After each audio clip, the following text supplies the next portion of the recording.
આમ આદમી પાર્ટીને મોટો ઝટકો મળ્યો છે। જી હા, સ્થાનિક સ્વરાજ્યની ચૂંટણી પહેલા આમ આદમી પાર્ટીમાં મોટું ભંગાણ સર્જાયું। આપના નેતા કિસાન મોરચાના પ્રમુખ તેમણે રાજીનામું ધરી દીધું છે। રાજુ કરપડાએ રાજીનામું આપી દીધું છે। આપને જણાવી દઈએ, આમ આદમી પાર્ટીના તમામ હોદ્દા પરથી રાજુ કરપડાએ રાજીનામું આપી દીધું છે। આમ આદમી પાર્ટીના કિસાન મોરચાના પ્રમુખે અચાનકથી રાજીનામું આપતા આમ આદમી પાર્ટીમાં હડકંપ મચી ગયો છે। તેમનું કહેવું છે કે રાજુ કરપડાનો સંપર્ક કરવાનો પ્રયત્ન કરી રહ્યા છીએ, પરંતુ સંપર્ક નથી થઈ રહ્યો। શું કઈ પ્રતિક્રિયાઓ સામે આવી, આપને સંભળાવીએ।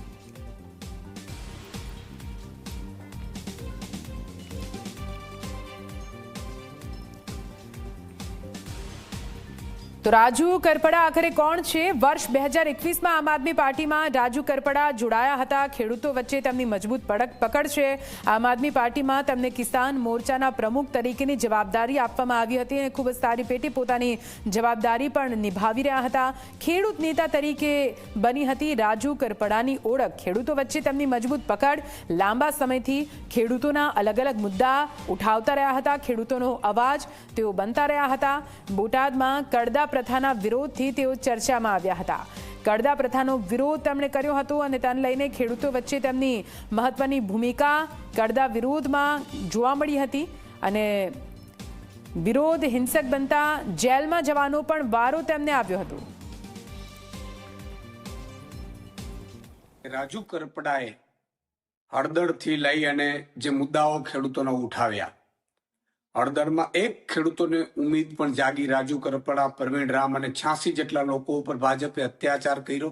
ખેડૂતો માટે વ્યવસ્થિત ભાવ મળે, ભાજપ જે અત્યાચાર કરે છે, ભાજપ જે લૂંટ ચલાવે છે, એપીએમસીમાં લૂંટ ચલાવે છે, એને લઈને એમણે ખૂબ આંદોલનો કર્યા, મહેનત કરી। અમે ખૂબ સંઘર્ષમાંથી ઊભા થયેલા છીએ।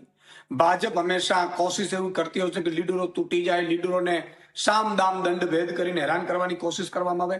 રાજુભાઈ સાથે સુધી મને હજી ખબર નથી, મારી વાત નથી થઈ। એટલે તમે જો આ પહેલા પણ કેટલાય નેતાઓ જોઈન્ટ થયા, પણ ભાજપ કોઈ ના કોઈ રીતે એને તોડવાની કોશિશ કરે, એને ડેમેજ કરવાની કોશિશ કરે, એને હેરાન કરવાની કોશિશ કરે। મળ્યું છે રાજુ કરપડાએ આમ આદમી પાર્ટીના તમામ પદ પરથી રાજીનામું આપી દીધું છે। ત્યારે મેં એમને સંપર્ક કરવાનો પ્રયાસ કર્યો, પણ એમની સાથે સંપર્ક થયો નથી। હું જ્યાં સુધી રાજુભાઈને ઓળખું છું ત્યાં સુધી એ ખેડૂતોના મજબૂત નેતા છે।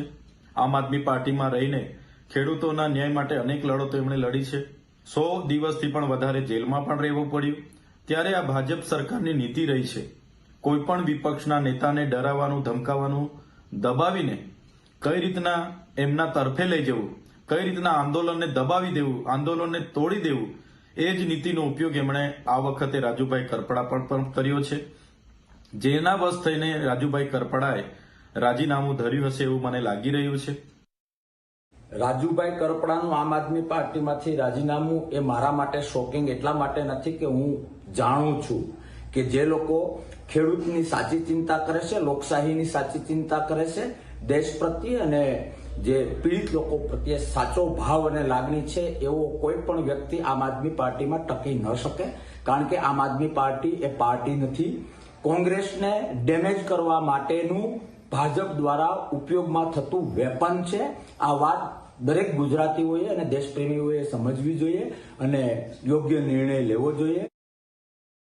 રાજુભાઈ કરપડાના રાજીનામાના સમાચાર સાંભળીને હું વ્યક્તિગત રીતે ખૂબ દુઃખી છું, કારણ કે હળદર મુકામે મેં અને રાજુભાઈ બંનેએ ગુજરાતના ખેડૂતો માટે એક મજબૂત લડાઈ લડી, ગુજરાતના ખેડૂતો માટે એક મજબૂત અવાજ ઉઠાવવાનો અમે બંનેએ પ્રયત્ન કર્યો અને ત્યારબાદ આ ગુજરાતના ખેડૂતોની લડાઈને તોડી નાખવા માટે, ગુજરાતના ખેડૂતોની આ ક્રાંતિને પૂરી કરી દેવા માટે ગુજરાતની આ ભાજપ સરકારે મને અને રાજુભાઈને અને બીજા અન્ય નિર્દોષ ખેડૂતોને ષડયંત્ર કરી અને 108 દિવસ સુધી અમને જેલમાં ગોંધી રાખ્યા। અને એટલા માટે મને શંકા છે કે બીજેપીની આ પ્રેશર ટેકનિકના કારણે ક્યાંક અને ક્યાંક રાજુભાઈએ રાજીનામું આપ્યું હોય એવી મને શંકા છે। પરંતુ હજુ પણ અમારા પાર્ટીના તમામ નેતાઓ અને મારે પણ રાજુભાઈ કરપડા સાથે વાત થઈ નથી। અમે એમની સાથે જ્યારે વાત કરીશું ત્યારે અમને ચોક્કસથી યોગ્ય કારણ જાણવા મળશે।